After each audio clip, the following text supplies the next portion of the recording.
Hey DJ family, Jordan Lee here, professional club, radio, and I guess YouTube DJ these days. I get lots of great questions on here and also lots of not so great questions. So let's dive in, have a look at some of these, and I'll try help you guys out. Feed me CDs. Great name. For playing at bars, clubs, what is your go-to checklist for seeing what you got to bring in terms of gear, cables, etc.? What main things do you look for when going to a new venue you have never DJ'd at? That's a good question.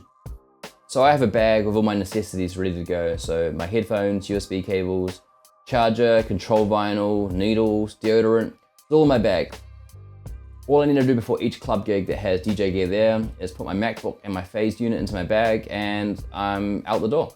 If it's a private event or a venue that doesn't have DJ gear, I'll usually ask them to hire it. If not, I'll take my controller or my older S9 of a turntable.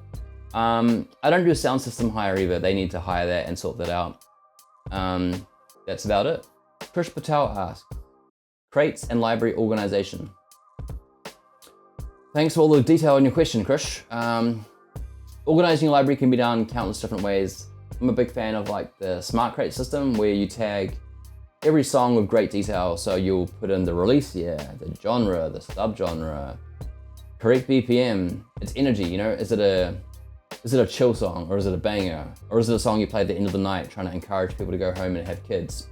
And then you can use the smart crate automation to make detailed crates as you please. You know, on the fly, I can just make a smart crate that includes any song that's an R&B song from the year 2000 to 2004. And there I have an early 2000s R&B folder. Takes a lot of time to set up, but once you've done it, you won't need to do it again. And it's an amazing system. I'll do a whole video on it actually. DJ Lawless. What is the best way as a newer beginner, I have almost 3 years on a controller, to go about getting gigs or a residency at a local bar or a club? I feel I could handle it, but I'm still really nervous to put myself out there in fear of bombing a mix. Well, it's great you've already been playing for 3 years. I legit know people who have picked up a controller with no experience and then DJ'd at a club the week after. I guess that's kind of the club's fault. I don't think I ever felt ready, but being forced into it is the only way to really get ready and become experienced. You know, you could wait forever. You just need to jump in and do it. I think we were all the same in regards to being fearful of bombing a mix in public. But depending on where you're DJing and the time, people won't care too much if your transitions aren't completely flawless. Your song selection is way more important. If you haven't DJ'd any of your friends' parties, I suggest starting there. Next step would be to do like opening spots or quieter times at nightclubs, or even like less stressful environments like evening bars or any venue that plays music. Finding your way in can be kind of tricky.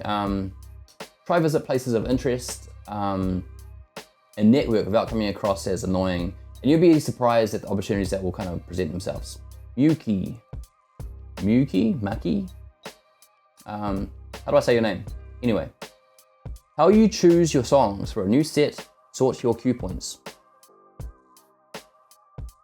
If I'm making a new mix for YouTube or radio, I guess there's two ways I approach it. Sometimes I just go through my library till I come across songs I'm feeling or I want to use, and then I'll build my set from those songs. You know, I'll go through and find similar songs that complement them and so on. The second way is I might have a specific vibe or theme I'm trying to create.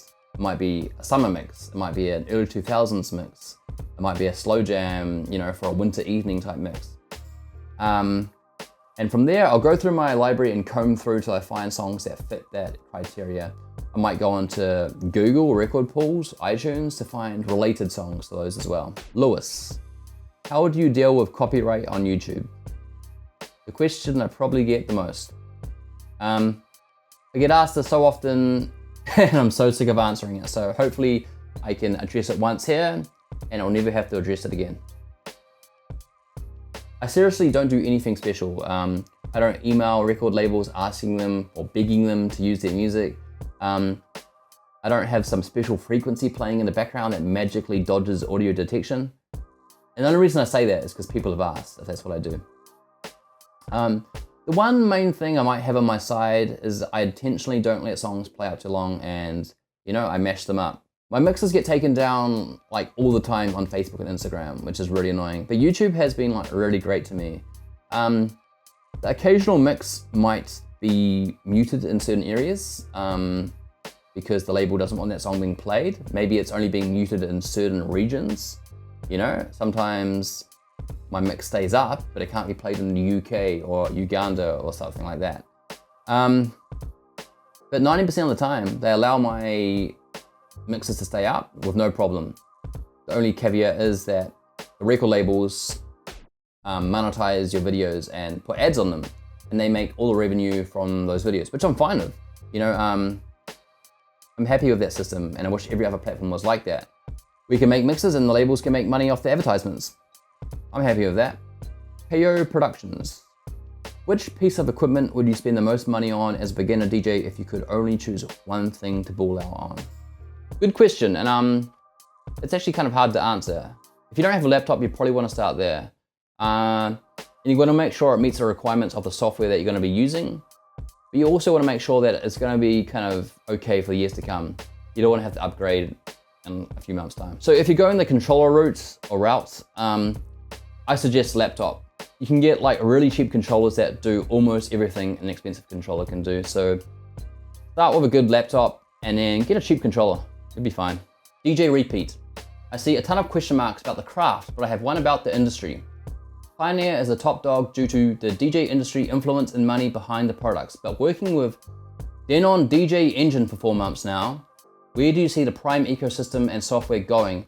And will it be as impactful or possibly close to the industry standard? Thank you, DJ Repeat, for that long ass question. I don't think Pioneer is a top dog due to influence and money. They got there by making products that made a lot of sense to what DJs wanted. Even with all the choices today, and before I was sponsored by Pioneer in New Zealand, for the last, 6 years, they made by far the most attractive gear to me. It's just so intuitive to use, and that's across all their line, like from the controllers to the Nexus setup to the S9, S11. It's just so easy and fun to use. And for me, that's the most important part about DJ gear. But it's awesome having competition. It makes everyone's products better, and us as DJs all benefit from it. But to address your direct question of do I think Denon will ever be the industry standard, I personally don't. I actually love their products, but to create a paradigm shift, you really need to release something mind-blowingly different and amazing. For example, what FaZe has done. Robert Maturo. I hope I'm saying your name right, Robert, because you're a massive asset to this channel, so let me know if I'm saying that wrong. How do I sell my record collection from 1980 to 1991? Long Island record pull promos, albums, 12s, 45s, white label of instrumentals on backs, etc. Don't sell them. But if you do, maybe a local record shop or an online service such as Discogs, which I use almost every day. If you're not familiar with Discogs, check it out, it's an amazing site. Leonard, any more hip hop mesh up mixes? Yep, any more hip hop mesh up mixes. Calvin goes on, how to make a basic DJ edit. You can make DJ edits with basically any audio editing software, free or expensive. I'm always going to back Ableton though. It's what I use and it gives you so much room to learn new things and improve your craft. Ableton has great warping functions, which is really important for making edits. But if you're literally just sticking bits of audio together, then maybe try like Audacity. DJ JTech. How do you go about planning your mixes? Also, how many times, if any, do you record your sets before you feel like you finally nailed your performance set? Planning can take me literally 1 hour to 30 hours for a mix as long as 20 minutes. Yeah, it's pretty crazy. It all depends on how well my ideas flow and how fast I find complementary tracks while going through trial and error. I do all my planning in Ableton. I like to have the whole thing visually laid out. And from there, I can easily export shorter edits and acapella outs and ins, which I wouldn't be able to do if I was just playing around in Serato, for example. After it's all laid out, I export all the files individually into Serato, and then I'll spend like a day working on how to best perform it live. Then after a few attempts, I'll get to filming it, which can take me like an hour and sometimes maybe a whole day, depending on how hard or long the mix is. Yaks Tamas. Did I say that name right at all, bro? How you started DJing? What or who is your biggest inspiration? What is your goal? So, question 1, how you started DJing? My mates needed a DJ for their rap group. That's how I started. Who is your biggest inspiration? DJ AM. Until I found him, I was kind of lost on what I wanted out of DJing. Once I found him, I was like, this is exactly how I want to DJ. And it made me realize all the creative options and possibilities. From there on out, I found like Jazzy Jeff, Z-Trip, which were big inspirations as well.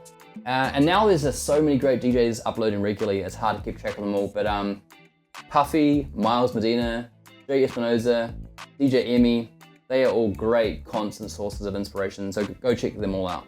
What is your goal? My goal was to upload new mixes and content like this every single week. And I'm also set on making an online school that teaches right from the basics all the way up to being a creative DJ that can do whatever the hell they want. I am DJ Flick. What's the best platform to release your mixes for the world to hear? How do you get club gigs? Do you ask or wait to be asked? SoundCloud is great. It's been great to me. It's helped me build a following on there. This algorithm works really well, where like, if a DJ comments or likes a mix, it'll really help it show in other people's feed, which generates traffic towards your SoundCloud. Mixcloud could be really good, but it just doesn't get anywhere near the traffic that SoundCloud does. And if we're talking about video mixes, then YouTube is by far the best. How to get club gigs? Doesn't really have like a magical answer that works for everyone, but being like a nice, approachable human that shows up to venues to network is a great start. And if you're making content for SoundCloud, Mixcloud, YouTube, it's also a great way of generating leads as well. Marcel Schwaze. I've got no idea if I said that name right at all, but please correct me. Hi Jordan, great channel. My question, when you play in the club, are you booked as a guest event DJ and play 1 or 2 hour set? Or do you have resident clubs where you play alone all night? If you play the whole evening, is that the same mix still? 1 or 2 minute cuts of the same songs? Sorry, 1 or 2 minute cuts of the songs? Or do you play slightly longer versions of the songs there?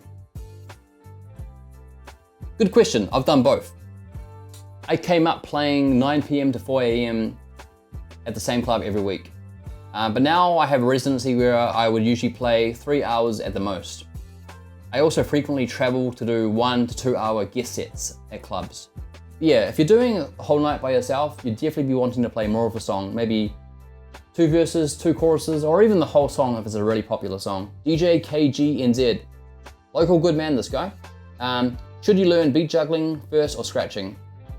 I'm probably not the right person to ask because I'm not a battle DJ or a heavy turntablist, but personally I'd say scratching. It gives you way more creative options and you can use it in like so many different scenarios, whether it's a DJ battle or just a normal night at the club. Brother Skivvy, can you play another DJ's remixes? Laughing emoji, laughing emoji, laughing emoji. Of course, as long as you're not passing them off as your own. But playing another DJ's mix, on the other hand, is not acceptable behavior. I walked into a club before and there's been a DJ behind a booth, talking to girls with a glass of wine, playing my entire mix. And that's probably not good practice. Steim9871, how to mix easily. Next question. Canvas683, is vinyl still a good way to learn how to DJ? First of all, it's vinyl, not vinyls. You don't say sheeps, you say sheep. Same thing here. Anyway, great question. If you're really wanting to become a great traditional hip hop DJ, then sure, you'd learn lots of really, really important things. Just be aware that it's not the most cost-effective or convenient way to DJ these days. I tell almost every beginner to pick up a cheap controller to see if it's their thing. All right, we'll answer one more question. Khaled Music, how to use tracks from Spotify, Apple Music for mixes. Best way of ripping them. Wow, what a great question to end on. Simple answer, no. But I literally have no experience in this field at all of ripping music from streaming sites. So I'll let someone else answer, but no. All right, that was a bit of fun. Thanks for watching. If you have any questions, drop them down below and I'll answer them in a future video. But until then, I'll see you next time.